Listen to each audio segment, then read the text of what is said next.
Hello student, मैं रश्मि आज आपको 7th क्लास की एसएसटी का फर्स्ट चैप्टर हिस्ट्री में जो है history where when and how इसके बारे में पढ़ाऊंगी। इसको थोड़ा पढ़ने से पहले हम इसके बारे में थोड़ा समझ लेते हैं कि इस चैप्टर में है क्या। स्टूडेंट्स, इस चैप्टर में जो हम पढ़ेंगे तो हिस्ट्री के बारे में पढ़ेंगे कि हिस्ट्री में कहाँ, कब और कैसे क्या क्या हुआ था। तो डिटेल में हम आगे इस चैप्टर में यही सब पढ़ेंगे। तो अब बात करते हैं आज के टाइम की। तो history is divided into 3 major period, ancient, medieval and modern. इसका मतलब ये है कि हिस्ट्री को अगर हम अभी की बात करें तो 3 मेजर पीरियड में डिवाइड किया गया है। एंशिएंट पीरियड यानी प्राचीन काल, मिडिवल पीरियड यानी कि मध्यकाल और मॉडर्न पीरियड यानी कि आधुनिक काल। तो इस तरीके से अभी का डिवीज़न ये है। लेकिन इससे पहले हम बात करते हैं कि इन 19th सेंचुरी यानी 19वीं शताब्दी में ब्रिटिश हिस्टोरियंस जो थे तो उन्होंने क्या किया था, उन्होंने हिस्ट्री को 3 पीरियड में डिवाइड किया था और वो 3 पीरियड थे हिंदू, मुस्लिम एंड ब्रिटिश। ठीक है, तो ये 19th सेंचुरी का डिवीज़न था जब ब्रिटिश हिस्टोरियन ने इस तरीके से डिवाइड किया था। 18th सेंचुरी में क्या हुआ था कि 18th सेंचुरी यानी कि 19 से पहले 18th आता है, तो 18th सेंचुरी में जो सोसाइटी में चेंजेस हुए थे तो वो चेंजेस कैसे थे कि जब 18th सेंचुरी थी, चल रही थी, तब क्या हुआ था कि थोड़ा सा समृद्धि आई थी। ठीक है, तो समृद्धि आई थी और ये चेंजेस प्राचीन काल से भिन्न थे, इसलिए इसे मिडिवल नाम दिया गया। अब समृद्धि का मतलब मैं आगे आपको बताऊंगी कि कैसे समृद्धि आई थी। तो अब इसके बारे में हम आगे थोड़ा डिटेल में देखेंगे, जिसे नॉर्थ इंडिया में सल्तनत पीरियड कहा गया। नॉर्थ इंडिया का मतलब आप समझ सकते हैं उत्तर भारत। तो मैप में जो हमारा नॉर्थ की साइड पड़ता है भारत, वो उत्तर होता है और जो साउथ में जाता है उसे दक्षिण भारत कहते हैं। तो जो नॉर्थ इंडिया था वहाँ पर सल्तनत पीरियड और साउथ इंडिया में चोलाज पीरियड कहा जाता था। ठीक है, तो इसके आगे देखते हैं कि यूरोप में इस मिडिवल पीरियड को मिडिल एज कहा गया, जो कि कहाँ से कहाँ तक था, 18 सेंचुरी से लेकर के 8 सेंचुरी से लेकर के 18 सेंचुरी तक रहा। ठीक है, तो मिडिवल पीरियड का जो यूरोप के जो हिस्टोरियन थे, यूरोप में मिडिवल पीरियड को उस समय मिडिल एज कहा गया था। ठीक है, और 8 सेंचुरी से लेकर के 18th सेंचुरी तक रहा, ये मिडिवल पीरियड का टाइम था। और इस पीरियड को जानने के बहुत सारे स्रोत हमारे पास उपलब्ध हैं। अब इसको इसमें थोड़ा समझ लेते हैं। देखिए, ये हिस्ट्री है जिसका डिवीज़न किया गया है एंशिएंट, मिडिवल और मॉडर्न। अब एंशिएंट की अगर बात करें तो एंशिएंट में अगर हम मैनी ईयर्स एगो जाए तो तब से शुरू हो जाता है ये मैनी ईयर्स एगो, और कब तक चलता है, 8th सेंचुरी तक चलता है, 8th सेंचुरी तक। मिडिवल की बात करें तो ये स्टार्ट होता है 8th सेंचुरी से, जो चलता रहता है कब तक, 1757 तक। और अब मॉडर्न में जब हम आगे बढ़ते हैं तो ये कब से चलेगा, 1757 से लेकर के 1964 एडी तक ये चलता है। ठीक है, तो इस तरीके से ये डिवीज़न किया गया है हिस्ट्री का। अब आगे देखते हैं कि प्रारंभिक मध्यकाल में पालास, प्रतिहाराज, राष्ट्रकूटाज एंड द चोलाज और राजपूताज, इनका शासन हुआ करता था। कब, एंशिएंट टाइम में। और बाद में इस काल में तुर्कों का उदय हो गया, दिल्ली सल्तनत की। अब ये जो तुर्क आए थे, यानी कि देखिए इन्वेडर थे, ये बाहर के आक्रमणकारी थे जो यहाँ पर आए थे, और ये जब से आए हैं तब से हमारा मिडिल पीरियड शुरू हो गया था। और इनका आना जो हुआ था, देखिए पहला जो हमारे यहाँ इन्वेडर था वो मोहम्मद बिन कासिम था, ये आया था। तो मोहम्मद बिन कासिम जो आया था वो आया ज़रूर था 712 में, लेकिन इसके बाद की अगर बात करें तो बाद में इस काल में तुर्कों का भी उदय हुआ। अब ये जो तुर्क आए थे, बाद में आए हैं, तो इनसे क्या हुआ कि इन्होंने दिल्ली सल्तनत की स्थापना की थी, दिल्ली सल्तनत को स्थापित किया था। और मुग़ल्स ने क्या किया था, यहाँ पर आधिपत्य स्थापित कर लिया था। अब यहाँ तक तो देखिए ये कंप्लीट हो गया, लेकिन इसके आगे देखते हैं कि जो हमारा देश है इंडिया, इसको क्या क्या इसको जो है और भी बहुत से नामों से जाना जाता है। अब देखिए जो जो भी अपने टाइम पीरियड में रहे हैं तो उन्होंने भारत को अपनी अपनी तरीके से, इंडिया को अपनी अपनी तरीके से डिफ़ाइन किया है। इसके बारे में थोड़ा समझ लेते हैं। सबसे पहला पॉइंट आता है जम्बू द्वीप। अब ये जम्बू द्वीप में इसका इंडिया का पहले नाम, ये कब की बात है, जब बुद्धिस्ट टेक्स्ट में इसको क्या बताया गया है, ब्लैकबेरी ट्रीज़ के नाम पर इस लैंड का नाम जम्बू द्वीप पड़ गया था। यानी बुद्धिस्ट टेक्स्ट, यानी जो महात्मा बुद्ध थे उनके टाइम में जो ब्लैकबेरी ट्रीज़ थे, इनके नाम पर यहाँ की भारत भूमि को जम्बू द्वीप कहा जाता था। नेक्स्ट आता है भारतवर्षा। अब ऋग्वैदिक टाइम में क्या हुआ था कि भरत जनजाति, अपने आप भरत जनजाति होती थी, तो उस जनजाति के नाम पर ये जो भरत ट्राइब्स होते थे, इनके नाम पर भारतवर्ष नाम पड़ा था। नेक्स्ट आता है आर्यावर्ता।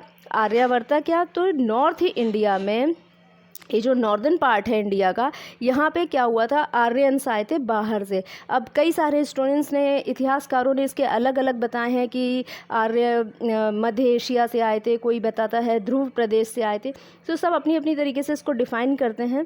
तो आर्यंस आए थे, तो इनके आने की वजह से इंडिया को आर्यवर्ता कहा जाता था। नेक्स्ट आता है सप्त सिंधु। सप्त सिंधु नाम कैसे पड़ा, देखिए हमारे यहाँ जो भारत से होकर के सिंधु नदी जाती है, सिंधु नदी की वजह से क्या होता था कि उसी की वजह से ये जो सिंधु को इंडूस बोलते थे, तो उससे भी इसका नाम पड़ा था। लेकिन यहाँ पर जो है सिंधु नदी की कई सारी सहायक नदियाँ, अगर हम पंजाब की बात करें तो 5 नदियों से मिला हुआ पंजाब, इसीलिए उसका नाम पंजाब है। तो यहाँ जो रिवर्स हैं, अधिक रिवर होने के कारण इसको जो है पर्शियन आए थे, यहाँ पर पर्शियन यानी फ़ारसी आए थे, उन्होंने इसको सप्त सिंधु कहा था। नेक्स्ट आता है हिंदुस्तान। अब देखिए हिंदुस्तान नाम कैसे पड़ा है कि जो सल्तनत रूलर थे, यानी जो मध्यकाल यानी मिडिवल इंडिया में उस समय जो सल्तनत काल में मुगल्स और जो सल्तनत रूलर्स थे, उन्होंने क्या किया था कि इस पीरियड में दिल्ली को जब दिल्ली पे उन्होंने आधिपत्य स्थापित कर लिया था, तो इसको हिंदुस्तान कहा गया। ठीक है। अब बाबर की बात करें तो बाबर ने हिंदुस्तान नाम से लैंड को संबोधित किया था। किस लैंड को, हमारे देश को। तो बाबर ने हिंदुस्तान नाम से संबोधित किया था। इससे पहले और भी रूलर्स थे, यहाँ पे हिंदू की बाहुल्यता थी, इसलिए से हिंदुस्तान कहा जाता था। अब अगर हम अपनी बात करें हमारे देश का, तो रिपब्लिक ऑफ इंडिया यानी भारतीय गणराज्य में इसे भारत कहा गया। और हमारा जो रिपब्लिक है, हमारा संविधान है, या हमारी अगर हम कहें कि हमारी ऑफिशियल लैंग्वेज में हम इंडिया को किस तरीके से रिलेट करते हैं, तो हम उसे भारत ही लिखते हैं सब जगह। और ब्रिटिशर्स क्या कहते थे, ब्रिटिशर्स इसे इंडिया कहते थे। ठीक है। अब नेक्स्ट आता है सोर्स ऑफ हिस्ट्री। अब सोर्स ऑफ हिस्ट्री में देखिए जो भी हिस्ट्री है, हिस्ट्री हम लोग क्यों पढ़ते हैं और कैसे हमें पता चलता है कि हिस्ट्री में पिछले टाइम पे क्या क्या था, जो लास्ट एम्पायर थे, जो भी रूलर्स थे, उनका किस तरीके का उस समय एम्पायर रहा होगा, कैसा वो शासन करते थे, तो उसके लिए हमारे पास क्या है, सोर्सेज है हिस्ट्री से रिलेटेड। तो इसके बारे में थोड़ा समझ लेते हैं। देखिए तो जो हिस्ट्री है वो हम किस तरीके से जान सकते हैं, कौन से सोर्सेज होते हैं, तो कुछ क्लूज़ होते हैं, कुछ एविडेंस होते हैं, उनके आधार पे जो इतिहास लिखा जाता है उसे सोर्सेज कहते हैं। क्लूज़ मतलब कुछ स्रोत मिलते हैं हम लोगों को पिछले टाइम के, कुछ एविडेंस यानी कुछ साक्ष्य मिलते हैं, सबूत मिलते हैं, उनके आधार पे इतिहास लिखा जाता है और इसे ही सोर्स बोला जाता है। The source of this period also can be divided into archaeological and literary sources।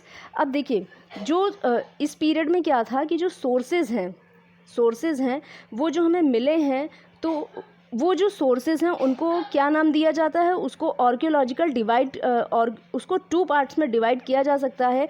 एक है आर्कियोलॉजिकल सोर्स, एक है लिटरेरी सोर्सेज। ठीक है। अब सबसे पहला आता है आर्कियोलॉजिकल सोर्सेज। आर्कियोलॉजिकल सोर्सेज में क्या हो सकता है, देखिए ये जो है आर्कियोलॉजिकल सोर्सेज जो है इसमें बिल्डिंग्स होती है, buildings and monuments, inscriptions, painting, clothes, coins, ये सारी चीज़ें आर्कियोलॉजिकल सोर्स में आती हैं। अब सबसे पहला आता है इसमें आर्कियोलॉजिकल सोर्स में बिल्डिंग और मॉन्यूमेंट। देखिए जो उस समय मिडिवल एज की बात करें, मिडिल एज की बात करें, तो उस समय बहुत सारे जो रूलर थे उन्होंने कई सारे मॉन्यूमेंट्स, जो हम आज मॉन्यूमेंट बोलते हैं, उस समय कई सारी बिल्डिंग्स उन्होंने बनवाई थी।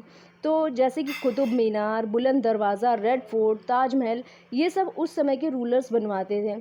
इसी से हमें पता चलता है, आप देखिए इनकी भव्यता देख के ही हम लोग जान सकते हैं कि उस समय का शासनकाल कितना प्रॉस्पिरियस रहा होगा, कितना समृद्धशाली रहा होगा। ठीक है, तो सबसे पहले आता है यहाँ पे हम देख सकते हैं ये कुतुब मीनार। ये जो कुतुब मीनार है, अगर हम इसकी बात करें तो इसको बनवाया था कुतुबुद्दीन ऐबक ने, और इसको थोड़ा समझ लेते हैं।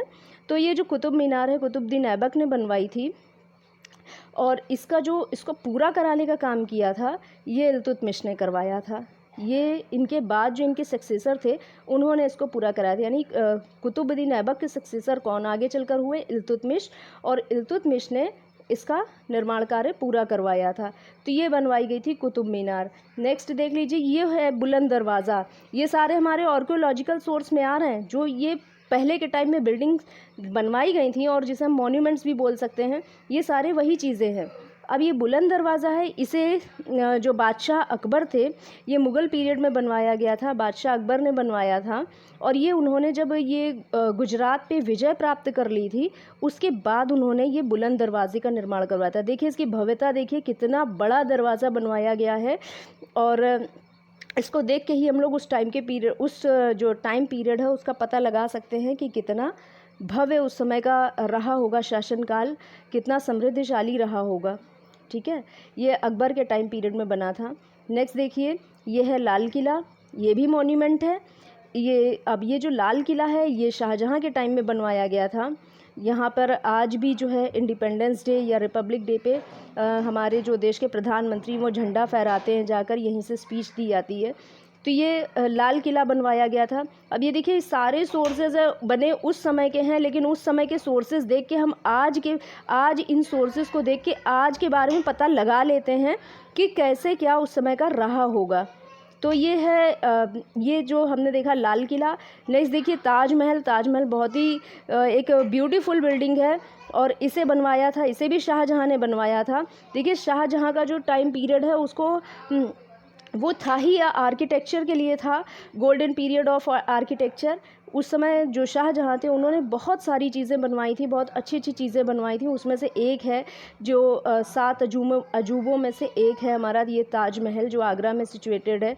तो इसे बनवाया था और ये भी बहुत सुंदर है। और उस समय के इतिहास को समझने के लिए ये सारे मॉन्यूमेंट्स हमारे लिए काफ़ी सहायक होते हैं। अब देखिए यहाँ तक तो ये हो गया हमारा ये बिल्डिंग्स और मॉन्यूमेंट्स। ठीक है, नेक्स्ट आता है इंस्क्रिप्शन। इंस्क्रिप्शन क्या होता है? देखिए इंस्क्रिप्शन जो होता है, लिखित में जो जानकारी हमारे पास उपलब्ध होती है। जैसे कि जो उस समय देखिए क्या हुआ था कि कागज़ का यूज़ तो ये लोग समझते नहीं थे, क्योंकि 13वीं सेंचुरी के बाद या 13वीं सेंचुरी में कागज़ का यानी पेपर का यूज़ होने लगा था। चाइना में इसका इन्वेंशन हुआ था, इससे पहले तो था नहीं। तो इससे पहले क्या होता था, ये लोग स्टोन पे, कॉपर पे या कॉपर प्लेट पे इस तरीके से अपनी चीज़ें लिख देते थे। ठीक है, और इससे हम क्या करते हैं, इससे बहुत ही ऑथेंटिक इन्फॉर्मेशन हमको मिलती है उस टाइम पीरियड की, कि उस समय कैसा क्या रहा होगा, कैसा शासनकाल रहा होगा। देखिए ये जो है स्टोन में इंस्क्रिप्शन लिखी गई है, स्टोन में जो लिखी गई है, तो देखिए ये जो भी उस समय की भाषा रही होगी, प्राकृत, पाली, जो भी उस समय चलती होगी, तो ये उस समय के टाइम पीरियड में लिखी गई है। और ये पत्थर पर किसी नुकीली चीज़ से लिखा जाता था, और ये उस समय का दर्शाता है, जिस भी राजा के टाइम में लिखी गई होगी, तो उस समय की चीज़ों को ये दर्शाता है कि कैसा क्या उस समय का शासनकाल रहा होगा। क्योंकि वो लोग इसमें जो लिखते थे तो उस समय की इकोनॉमिकल कंडीशन या सोसाइटी के बारे में या पॉलिटिकल व्यूज़, ये सारी चीज़ें ये लोग इसमें लिखते थे। तो वो सारी चीज़ें आज हमारे लिए क्या हो रही हैं, बहुत ही ज़्यादा मदद कर रही हैं, हमारे लिए बहुत हेल्पफुल हो रही हैं। तो ये स्टोन में लिखी गई चीज़ें हैं। नेक्स्ट देखिए कॉपर प्लेट पे लिखी गई है, ये कॉपर प्लेट पे लिखी है उस समय इंस्क्रिप्शन, ये ओडिशा की है। और इसमें देखिए कॉपर पे कुछ नुकीली चीज़ से लिखा गया है और ये आज हमारे लिए बहुत हेल्पफुल है, क्योंकि उस समय के टाइम पीरियड को समझने के लिए ये सारी लिखित चीज़ें जो हैं हमारे लिए बहुत ज़्यादा उपयोगी साबित होती हैं। ये देखिए, ये भी कॉपर पे लिखा गया है, कॉपर पे इंस्क्रिप्शन लिखी गई है। अब देखिए, ये जो है ये क्या है, ये पिलर एडिक्ट्स है। इसका मतलब है कि ये अशोक के टाइम में ये 7 पिलर एडिक्ट्स है। ये अशोक का जब टाइम पीरियड था तो अशोक जो थे एक स्तंभ पे, यानी कि जो ऊंचा खंबा होता था उसमें अपनी चीज़ें, अपने शासनकाल से रिलेटेड बातें लिखवा देते थे। तो वो सारी चीज़ें लिखवाई गई हैं। देखिए आप किस तरीके से लिखवाई गई हैं, उस समय की भाषा जो अशोक लिखवाते थे। जैसे कि उस समय यूज़ होती थी, अशोक के जितने भी मिले हैं ये सारे इंस्क्रिप्शन, वो या तो पाली है या खरोष्टी है या ब्राह्मी है, इन लिपियों में मिली है। तो ये जो भारत है, अगर इंडिया की बात करें तो इंडिया में केवल ब्राह्मी लिपि में ही अशोक के सारे इंस्क्रिप्शन मिले हैं। तो ये पिलर पे लिखवाया गया है और पिलर पे लिखवाया गया जो आज भी हमें समझ में आता है पढ़ने पे कि उस समय अशोक के टाइम पीरियड में कैसा रहा होगा। नेक्स्ट देखिए, ये भी है, ये महरौली का स्तंभ लेख है। इसमें देखिए भी, इसमें भी अशोक के टाइम का है और देखिए कैसे लिखाया गया है। ठीक है, तो ये सारी चीज़ें किस में आ गई, इंस्क्रिप्शन में आ गई। तो इंस्क्रिप्शन का हमें पता चल गया, बहुत ही ऑथेंटिक इन्फॉर्मेशन इनसे मिलती है। नेक्स्ट देखिए, आगे आता है जो पेंट एंड क्लोथ्स। अब पेंटिंग, अब देखिए जो मिडिवल इंडिया है, मिडिवल पीरियड की बात करें तो पेंटिंग बहुत फेमस होती थी। कब, अकबर और जहांगीर के टाइम में। सबसे ज़्यादा जहांगीर के टाइम में जो पेंटिंग्स थी, बहुत अच्छी पेंटिंग थी और जो पेंटर्स थे उनका बहुत ही ज़्यादा सम्मान होता था जहांगीर के टाइम में। तो अकबर और जहांगीर का जो टाइम था मिडिवल पीरियड में, इन्होंने मुग़ल स्कूल पेंटिंग की स्थापना भी की थी, जो अकबर और जहांगीर थे। ठीक है, अकबर और जहांगीर ने मुग़ल पेंटिंग्स की स्थापना भी की थी। और विजयनगर साम्राज्य में हम्पी में चित्रकारों और कारीगर का संकेत मिलता है। तो ये देखिए, और फारसी और भारतीय कला परंपराओं को प्रोत्साहित किया गया था उस समय। वस्त्र, आभूषण, टूल्स, बर्तन, दैनिक उपयोग की अन्य वस्तुएं इसके स्रोत हैं। ठीक है, तो देखिए ये जो पेंटिंग्स है ये उस समय की गई थी। ये कोट है शाहजहाँ का, और कैसे सब बैठे हैं। तो ये मिडिवल पीरियड का है, जो उस समय का कोट है। तो ये लगा हुआ है और सारे लोग बैठे हैं इसमें। ये देखिए, ये भी यहाँ पर ये फरियाद सुन रहे हैं सबकी, ये सारी फरियाद कर रहे हैं लोग। फरियादी आते थे तो उनकी एक एक करके बात सुनते थे। ये भी कोट है। ये देखिए, यहाँ पर ये बादशाह अकबर का है और यहाँ पर ये जो है उस समय एक धार्मिक सभा हुआ करती थी, उसको सुन रहे हैं। ये देखिए इस चित्र में दिखाया गया है। पेंटिंग्स है ये उसी time medieval India, medieval age की पेंटिंग है। ये देखिए मिडिवल पीरियड की ये सारी पेंटिंग्स हैं। तो ये जो है वस्त्र, आभूषण, टूल्स, बर्तन, दैनिक उपयोग की वस्तुएं इसके स्रोत हैं। टूल्स, अब ये उस समय के देखिए इन्होंने कैसे वस्त्र पहने थे ये भी हमें पता चलता है। कैसे आभूषण थे, ऑर्नामेंट्स थे इनके, किस तरीके के आभूषण का यूज़ करते थे। टूल्स कैसे होते थे, बर्तन कैसे होते थे उस समय के, किस तरीके के, और इनकी दैनिक वस्तुएं कैसी होती थी। ये पेंटिंग्स में देख के हमको अच्छे से पता चलता है कि इनका शासनकाल कैसे रहा होगा। अब देखिए शाहजहाँ है तो ये मयूर सिंहासन पे बैठे हुए हैं और मयूर सिंहासन पे ही कोहिनूर हीरा, जो कि अब हमारे पास नहीं रहा है, ब्रिटेन चला गया है। तो उस समय इनकी शासन जो सिंहासन है इसी पे ही कोहिनूर हीरा लगा हुआ था। इस सिंहासन का नाम मयूर सिंहासन है। तो इनके शासनकाल में आर्किटेक्चर के बारे में हमें बहुत सारी जानकारी मिलती है और उस टाइम में कितना गोल्डन पीरियड था, क्योंकि शाहजहाँ का जो टाइम पीरियड है वो गोल्डन पीरियड ही कहा जाता है। तो इससे हमें काफ़ी कुछ पता चलता है। अब नेक्स्ट आता है कोइंस। अब कोइंस का देख लीजिए। कोइंस में क्या है कि ये जो कोइंस है, कोइंस के अध्ययन को क्या कहते हैं, न्यूमिस्मेटिक कहते हैं। अब इसका जो स्टडी की जाती है न्यूमिस्मेटिक, इस स्टडी को न्यूमिस्मेटिक कहते हैं। और ये जो कॉइन्स होते हैं, सिक्कों से हमें क्या पता चलता है, राजा और उसके एम्पायर, साम्राज्य और उसके किंगडम की इकोनॉमिक कंडीशन का पता चलता है। तो ये जो कॉइन्स हैं, अब देखिए कॉइन्स हम लोग देखते हैं तो उसकी इकोनॉमिक कंडीशन पता चलेगी ना, कि कौन सा जो किंग था कौन सा जो बादशाह था वो गोल्ड का अपना कॉइन चलाता था, कौन सिल्वर का चलाता था। तो इससे हमें उस समय की इकोनॉमिक कंडीशन, अब जिसकी इकोनॉमिक कंडीशन जैसी रही होगी वो वैसा ही कॉइन चलाता था। तो इसके अलावा क्या होता है कि कॉइन से हमें तिथि, भाषाओं, व्यापार, कला, साहित्य इनका भी पता चलता है कि किस तिथि का होगा। देखिए कॉइन्स में भी ये लोग लिखाते हैं, ये गोल्ड का कॉइन है और इसमें भी इन लोगों ने लिखवा दिया है, ये मुग़ल पीरियड का कॉइन है और लिखवाया जाता है। इसमें तिथि वगैरह भी इसमें मेंशन होती है, डेट्स वगैरह मेंशन होती है, लैंग्वेज मेंशन होती है, ट्रेड के बारे में भी पता चल जाता था।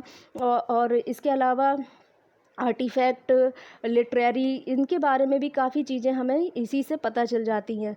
और नेक्स्ट अब इसमें जो है बुक में देख लीजिए आप थोड़ा सा, बुक में यहाँ पर ये देखिए, बुक में कॉइन्स के बारे में लिखा हुआ है। और द्रव्य परीक्षा एक फ़ेमस बुक है जो कि अलाउद्दीन खिलजी के समय में लिखी गई थी। तो द्रव्य परीक्षा जो थी एक फ़ेमस बुक है और ये फ़ेमस बुक जो है कॉइन से रिलेटेड होती थी। और ये कब लिखी गई थी? अलाउद्दीन खिलजी के टाइम में लिखी गई थी। ठीक है, तो ये जो है ये कॉइन्स की बात हो गई है, यहाँ तक हमने देख लिया। ये कॉइन्स हैं, ये देखिए ये कॉइन्स हैं और ये कॉइन्स जो हैं ये मिडिवल पीरियड के ही कॉइन्स हैं। कहीं पे ये देखिए ये कॉपर के कॉइन्स हैं, तो ये सिल्वर के हैं।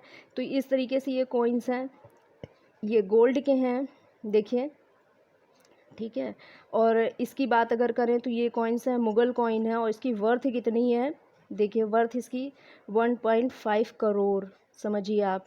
अब उस समय का जो प्रॉस्पेरियस पीरियड था, क्यों था, आप इसी से ही अनुमान लगा सकते हैं। तो इस तरीके से ये जो मुग़ल एम्पायर है, बहुत ही प्रॉस्पेरियस पीरियड में, मुग़ल एज जो भी ये मिडिवल एज था, ये उस समय बहुत प्रॉस्पेरियस पीरियड था। और आर्किटेक्चर के लिए या अगर हम बात करें पेंटिंग्स के लिए बहुत ही क्या था, बहुत ही ज़्यादा इन लोगों को बहुत ही ज़्यादा इसका सम्मान भी होता था इन लोगों का। और बहुत ही अपने इसका डेवलपमेंट भी हुआ, आर्किटेक्चर, पेंटिंग्स इनका। ठीक है, तो ये यहाँ अभी तक के लिए बस इतना ही इस वीडियो में। नेक्स्ट हम जो पढ़ेंगे लिटरेरी सोर्स, इसको हम नेक्स्ट वीडियो में पढ़ेंगे। ठीक है, थैंक यू सो मच।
नमस्कार, आज मैं आपको क्लास 6 की हिस्ट्री का फर्स्ट चैप्टर